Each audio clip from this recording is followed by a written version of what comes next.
미국 제16대 대통령 에이브러임 링컨이 암살을 당해 갑자기 세상을 떠나면서 또다시 부통령이 대통령직을 승계하는 상황이 발생했습니다. 미국 제17대 대통령 앤드류 존슨의 이야기인데요.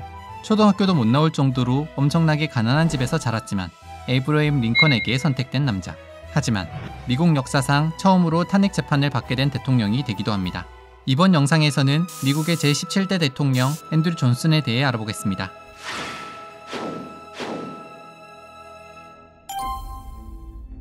1808년 12월 29일 미국 노스캐롤라이나주 롤리에서 살던 아버지 제이콥 존슨과 어머니 메리 맥도너 사이 둘째로 태어난 앤드류 존슨. 아버지는 여관에서 짐꾼, 은행 관리인으로 일을 했지만 집은 너무 가난했고 심지어 아버지 어머니 둘 다 문맹이었다고 합니다. 그러다 앤드류가 4살이 되던 무렵 아버지는 물에 빠진 고용주를 구하려다 그만 세상을 떠나고 말았습니다. 이후 어머니는 앤드류와 형을 먹여 살리기 위해 방직공과 세탁부로 일을 하게 되죠. 어머니는 터너 더틀이라는 남자와 재혼을 하게 되지만 결혼 후에도 형편은 전혀 나아지지 않았습니다. 그러다 보니 앤드류는 제대로 된 교육을 전혀 받을 수 없었습니다. 앤드류가 10대 중반이 됐을 무렵 어머니는 앤드류와 형을 한 재단사에게 돈을 받고 견습생으로 보내버리게 됩니다. 앤드류와 형은 그곳에서 몇 년 동안 일을 하며 고생을 하는데 앤드류가 19살이 되던 1826년 계약 기간을 다 채우지 못하고 집으로 도망쳐 나왔다고 합니다. 그러자 가족들은 혹시나 재단사가 돈을 받으러 쫓아올까 무서워 서쪽 테네시주 그린빌로 이사를 가게 되죠. 앤드류는 그곳에서 그동안 배운 기술을 이용해 형과 함께 양복점을 열었습니다. 독학으로 글을 조금 배우긴 했지만 여전히 그때까진 제대로 된 교육을 받지 못해 능숙하지 못했던 앤드류는 사람을 고용해 자신이 바느질을 하는 동안 옆에서 책을 읽게 했습니다. 이때 앤드류가 들음으로 본 책들 대부분은 세계의 위대한 연설과 미국의 헌법에 관한 것이었는데요. 이는 훗날 정치인 앤드류가 훌륭한 연설가로 이름을 알리게 되는 큰 자양분이 됩니다. 그린빌에서 양복점을 하던 중 앤드류는 그 마을의 재화공이자 여관 주인의 외동딸 엘리자 메카드를 만나 사랑에 빠집니다. 그리고 1826년 5월 20살이 된 앤드류는 18살 엘리자와 결혼을 합니다. 엘리자는 앤드류에 비해선 훨씬 더 많은 교육을 받았기에 시간 나는 틈틈이 남편에게 읽기나 쓰기, 수학 등을 더 심도 있게 공부할 수 있도록 도와주었으며 또 돈을 관리하거나 부동산에 투자하는 법도 알려주었죠. 그렇게 현명한 아내와 함께 낮에는 양복점을 운영하고 밤에는 책을 읽으며 교양을 쌓아간 앤드류. 그런데 둘 사이엔 5명의 자녀가 있었는데 이 중 아들 둘은 20, 30대에 일찍 세상을 떠나고 말았죠. 게다가 엘리자는 중년이 됐을 때 결핵에 걸리게 되는데 병세가 꽤 심해 거의 방에서만 지내야 했습니다. 그래서 남편이 대통령으로 활동하는 중에도 거의 대중 앞에 모습을 드러내지 못하고 대신 큰딸이 백악관의 안주인 역할을 하게 됩니다. 여튼 앤드류는 결혼을 통해 한 단계 더 발전하는 모습을 보였고 양복점 역시 번창하며 경제적으로도 안정을 찾아갑니다. 특히 새벽까지 책을 읽고 공부한 내용을 바탕으로 양복점에 온 손님들과 토론을 하고 그러다 나중엔 지역의 토론회에도 참여를 할 수 있을 정도로 수준 높은 지성인이 되어갔습니다. 이웃들은 말 잘하고 똑똑한 앤드류에게 정치를 해볼 것을 권유했습니다. 그래서 1829년 22살의 젊은 앤드류는 마을의 시의원으로 정치 생활을 시작했는데요. 이후 그린빌 지역의 시장까지 역임하며 젊고 야심찬 정치인으로 서서히 인지도를 높여갔습니다. 그러면서 1834년부터 1838년까지는 민주당 소속의 주의회 의원으로 활발히 활동을 이어가는데 특히 서민이나 보통 사람의 권익을 옹호하고 남부의 대농장주 계급에 대해 강하게 비난하는 모습을 보이며 노동자 계급을 대변하는 대표 정치인이자 탁월한 연설가로 이름을 알리기 시작했죠. 이를 바탕으로 1843년엔 테네시주 하원 의원이 되는 데 성공했습니다. 경제적으로나 사회적으로나 어느 정도 성공을 거둔 이 무렵 앤드류는 처음으로 돈을 주고 자신의 노예를 소유하게 됩니다.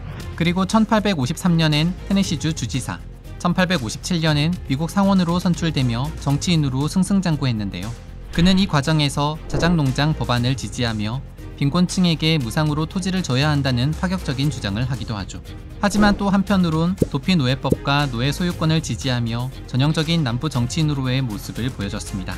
이처럼 남부 사람이었던 앤드류는 노예제에 대해 찬성을 하던 입장이었으나 나중엔 에이브러임 링컨의 영향을 받은 것인지 이로부터 20년 뒤인 1863년엔 소유하던 노예를 모두 풀어주었으며 테네시주의 군사주지사로 있을 땐 노예들의 해방을 선언하기도 했다고 합니다. 덕분에 앤드류는 테네시에서 해방된 노예들에게 자유의 대의에서 지지 않는 에너지를 위해 라고 새겨진 시계를 감사 선물로 받았다고 합니다.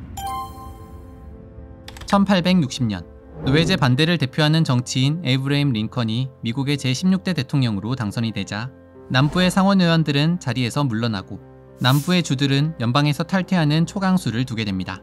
앤드류의 정치적 기반인 테네시도 연방 탈퇴를 선언했지만 앤드류는 상원을 떠나지 않고 자리를 지켰는데요. 노예제를 지지하는 입장이긴 했지만 노예제를 유지하기 위해서는 오히려 연방이 더 중요하며 필요하다고 생각했기 때문입니다. 그렇게 앤드류는 남부 상원의원을 통틀어 혼자 자리를 지켰고 남부연합 정부에 합류하라는 제안도 거부했습니다. 그러자 남부 사람들은 그를 배신자로 보고 재산을 압류한 뒤 가족들을 테네시 밖으로 강제로 내쫓았다고 합니다. 이런 사실이 알려지며 앤드류는 오히려 북부에서 하루아침에 영웅 취급을 받게 되는데요. 1862년 링컨 대통령은 이런 앤드류를 높이사 테네시 군사주지사로 임명을 하죠. 얼마 후 앤드류는 노예 해방이 실질적인 전쟁 조치라고 생각하고 앞에서 언급한 것처럼 1863년 8월 자신이 소유하고 있던 노예를 해방하고 테네시 시민들에게 노예 제도를 폐지하기 위한 주헌법 수정안을 통과시킬 것을 호소했습니다. 1864년 재선에 도전한 에이브러임 링컨은 통일이라는 주제를 알리기 위해 자신의 러닝메이트로 남부인이자 민주당원이었던 앤드류를 지목했습니다. 이는 지금까지도 대통령 후보와 부통령 후보의 정당이 다른 유일한 사례로 기록되고 있습니다. 선거 결과 에이브러임은 당당히 재선에 성공하고 앤드류는 부통령이 될 수 있었습니다. 부통령 취임식이 있던 날 어쩌다 보니 에이브러임의 러닝메이트로 부통령의 자리에까지 오른 것이 긴장이 된 건지 어땠는지 앤드류는 긴장을 풀기 위해 위스키를 마시고 취임식에 입장을 했다고 합니다. 그런데 마신 술의 양이 꽤 됐는지 사람들이 다 알아차릴 정도로 술에 취한 모습을 보였고 앤드류는 취임하자마자 주정뱅이라는 비아냥거림을 듣게 되죠. 에이브러임은 이런 앤드류를 적극적으로 감싸주었지만 1865년 4월 15일 새로운 임기 시작 한 달 만에 에이브러임이 암살을 당하게 되며 앤드류는 하루아침에 미국의 제17대 대통령이 됩니다. 그때 그의 나이 58세였습니다. 앤드류가 에이브러임의 뒤를 이어 대통령이 됐을 때만 해도 대부분의 공화당원들은 앤드류가 에이브러임의 많은 정책들을 추진해 나갈 것이라고 기대했습니다. 그리고 임기 초반만 해도 이를 잘 실현시켜 나가는 듯 했습니다. 그런데 앤드류는 해방된 흑인 노예들을 보호하는 정책보다는 떨어져 나갔던 남부주들을 다시 연방에 복원시키는 것을 더 중요한 목표로 삼으며 지나친 남부 유화 정책을 추진했습니다. 게다가 해방으로 몸은 자유가 됐지만 여전히 차별받고 있는 흑인들의 실상에는 무관심했으며 오히려 해방 노예들을 도와주는 법을 역차별이라고 생각해 지원 법안들을 폐지하기도 했죠. 심지어 의회에서 흑인들에게 시민권을 부여하는 14차 수정안을 통과시켰을 때 남부주들에게 그것을 비준하지 말라고 촉구하기도 했습니다. 하지만 당시 압도적인 의석수로 의회를 차지한 공화당의 급진파들은 대통령의 거부권을 의회에서 무효화시키고 법안을 통과시키는 일을 반복하며 대통령과 의회 사이는 갈수록 악화되는 길을 걷게 됩니다. 게다가 앤드류는 KKK단 같은 인종차별주의를 근간에 둔 불법 폭력 집단의 행태를 방치하는 상황까지 만들었는데 공화당에서는 앤드류를 인종차별주의자, 인간 쓰레기, 당의 배신자라고 부르기 시작했습니다. 그렇다고 남부로부터 지지를 받았느냐 하면 그것도 아닌 게 여전히 남부의 배신자로 불리고 있었기 때문입니다.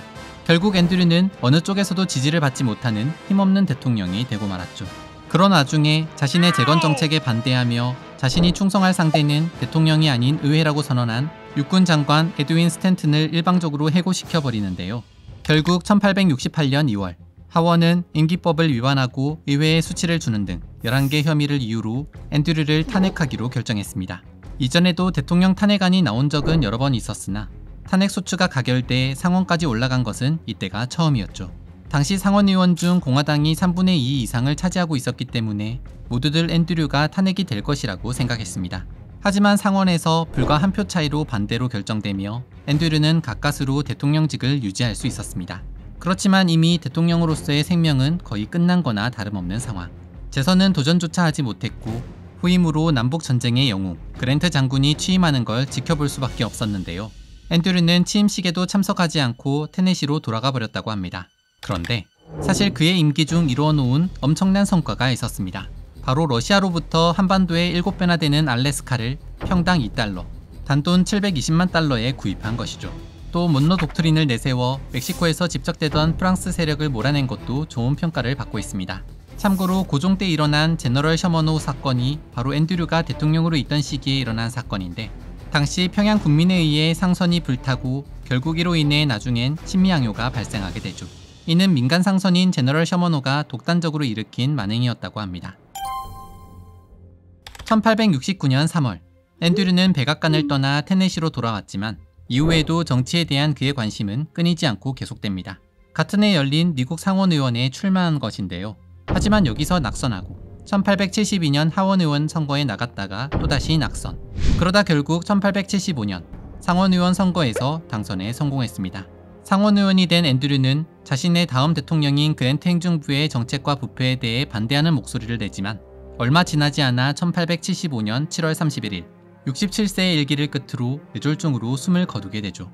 그리고 그는 지금 미국 역사가들과 대중들에게 미국 역사상 최악의 대통령 중 하나로 손꼽히고 있습니다. 특히 연방정부가 흑인들에게 보장한 권리를 강력하게 반대하고 나섰던 앤드류의 행적에 대해 비난의 목소리가 높다고 합니다. 그리고 그 여파는 지금까지 알게 모르게 이어져 오고 있는데요.